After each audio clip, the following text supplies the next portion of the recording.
nouvel arbre aujourd'hui, je vais te parler du sureau noir. Alors là, tu vas pouvoir voir ces petites grappes de fruits qui ne sont pas encore complètement mûres, mais quand elles seront prêtes à être mangées, elles seront noires comme celles qu'il y a juste ici. Bon, attention toutefois à ne pas confondre le sureau noir avec le sureau-yèble.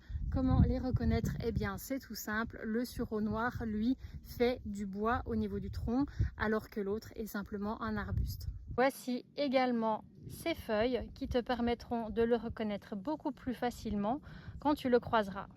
Si tu souhaites faire une cueillette de sureau noir, attention car ces fruits sont toxiques quand ils sont crus.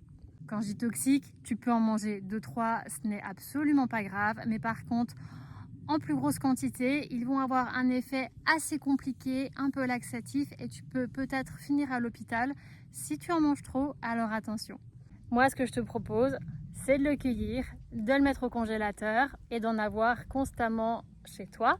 Tu vas pouvoir le transformer donc en sirop pour l'hiver car ça va être un excellent sirop contre la toux, mais tu vas aussi pouvoir faire d'excellentes tartes car là il sera cuit et donc aucun risque de t'intoxiquer. Bien entendu, tu peux en faire des confitures, il aura donc un aspect un petit peu liquide, donc soit tu l'utilises comme un sirop ou comme une confiture, mais dis-toi que pour l'hiver, c'est ton allié santé.